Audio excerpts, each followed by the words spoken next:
Hello there folks, Seiko StarCraft here. Good luck, have fun, says Dipstick. Playing random here on the ladder up against another Protoss. PvP. And I don't think he knows a lot about this matchup, so we'll see how well he does. But this is a Platinum League player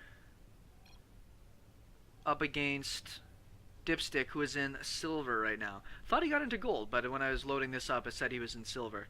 So we'll see what he can do. There's been some weirdness on ladder recently, where some people I've been playing just a little bit of gold here and there just to kind of pass the time, and got like Bronze League people coming in and Silver League people and stuff like that, and I'm a little surprised. I don't know if that's Blizzard trying to, change things up and give people a challenge or something, but sometimes it just really one-sides games, and as fun as that is to play when you're in the winning side, being on the losing side in a complete slaughter fest sometimes just is disheartening, and you wonder how you get put in those positions.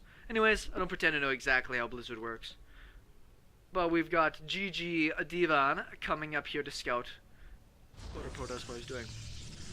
I'm interested in seeing how Dipstick does with this, just because I know that he doesn't play much Protoss. Now on this side, I wonder if we're getting a Nexus first. No, it's a little bit of a delay on that gateway there, a little bit later, 14 gateway or so. I was worried he's going to go for like just a complete Nexus first. You don't really see that, but if he knows he's going to be against a Silver League player, sometimes you just change up your mindset. Sometimes you don't play as crisp, sometimes you just you start playing some funky strategies. Like seeing Dipstick down here once again using no hotkeys. Something he's renowned for, and he does a lot better than I thought people generally should for having no hotkeys. Double gas on one side, single gas on the other. I'm kind of a single gas opener myself, but it's pretty easy to get your gas stolen, so sometimes it's nice to get that just in case. Both players are just sticking around to scout as long as possible. Generally, there's no reason not to.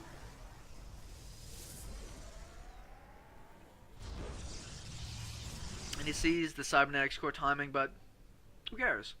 Cybernetics is slightly delayed here. It's not like you can really hide that tech. That tech is pretty important. Both players have their both their pylons in their base, which likely means you're not going to get a proxy anytime too soon. A Zealot has come out for Dipstick, which is nice. I mean, I generally just save up to go straight for that Stalker. We'll see if he gets this probe. He's probably just going to run home with it. Not too big of a reason to stick around too long. And we'll see what both these players decide to go tech path. It's right around now that you want to start trying something interesting. Stalker is coming out. Pylon's going over here. I'm thinking Stargate. Stargate's sometimes nice, but if you're going to do that, you generally want it down as soon as possible. Mothership core for Dipstick. Just good, safe play from both of them getting the Mothership cores. It's such a worthy investment. Yeah, I know it's 100-100, but that Photon Overcharge just saves your butt. Oh, there we go. Little proxy Stargate action.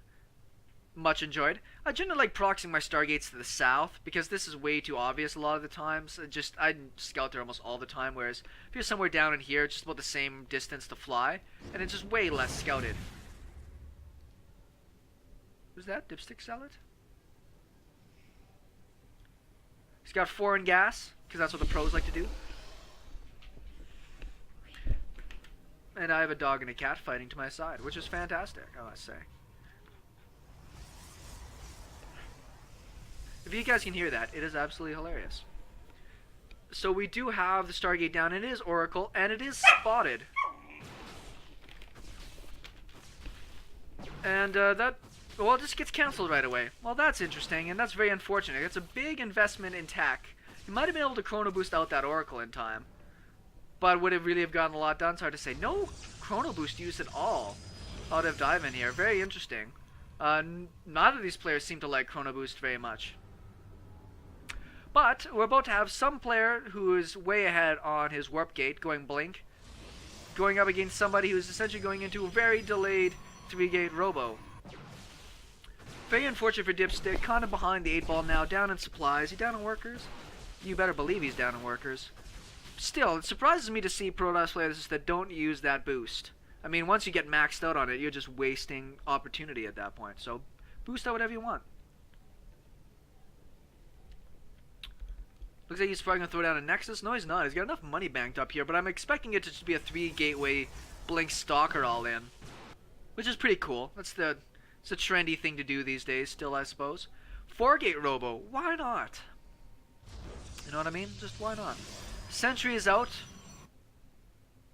which, I mean, if he doesn't come across with his Mothership Core, he might be able to buy himself some time before Stalkers blink into his base. At this point, if this was a little bit crisper, there should be out like 8 Stalkers or so with Blink already harassing stuff. But none of these guys, like I said, like using the Chrono Boost too much or getting too far ahead.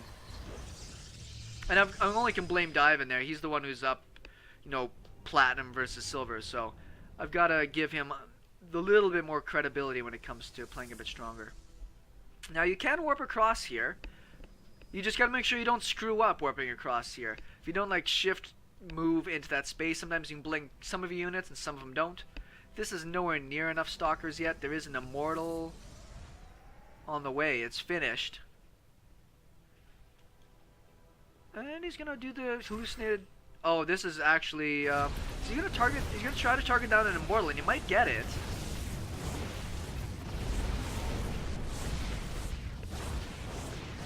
Nice pickoffs there, and he's gonna get the Mothership Core. He does do it, but at a cost of I think 4 Stalkers, Mothership Core and Immortal. That could be worth it, I would say. Now it's just more of whether or not he can hold off an attack that's going to come back across the base here. So the other side of the map. This is interesting. Looks like we're about to get base Trady. Yeah, that one sentry, I'm sorry, you're not going to be able to get too much. That's a sexy force field if I've ever seen one. Man, that's funny. Well, these units are kind of uncontested here. Get up the ramp! Very good, he got up the ramp. Mothership Core is not here. His Mothership Core is on the wrong side of the map, and he recalls home with 1 Stalker. Well, he's targeting down pylons.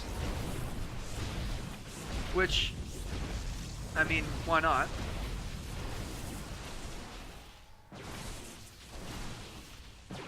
The Cybernetic Score, I'm sorry, the Twilight Council is kind of useless.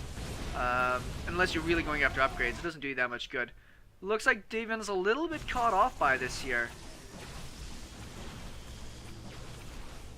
So it's about to be 4-gate Robo up against 4 gates with Blink. Kind of a classic matchup, I suppose. Kind of sexy micro. Looks like Dipstick is going to lose those units, but back at home, he's already got another Immortal and a Mothership Core finished. Look at this bank for Dive in here. I didn't even notice that. Now, you've got a micro at least against the Zealots, like at a minimum. The Zealots will just tear you apart too fast. Doesn't matter how good you think you are with your Stalkers. The Zealots beat the hell out of them. And he unpowers one of the gateways here with this.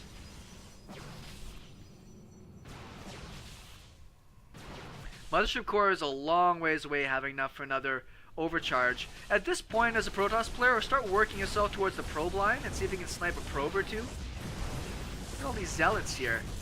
This guy's going to have the, like, parting level Blink Micro to be able to stand against this. He's going after more pylons here, which, I mean, cool, go after the pylons, but sometimes it's nice to just kill units as well, you know? At this point, it's nice to run some Zealots into the mineral line. Before you know it, sometimes they've killed half the stuff in there, so it's always worth it just to run at least 2 in there. You'll never know what comes out of that. Still going after pylons. Oh, nice. He actually does get 2 of the Stalkers cancelled, and GG's out. I can't get over that. 2,000 minerals, 1,000 gas in the bank. I don't know, go hide 4 gateways or a Nexus or something somewhere, but that's... Maybe I'm just because I play at a platinum level that I'm a little bit disappointed when I see that kind of level of money just sitting around and a full bit of Chrono Boost on a Nexus. Regardless, Sego StarCraft, thanks everybody for watching. We'll talk with you later.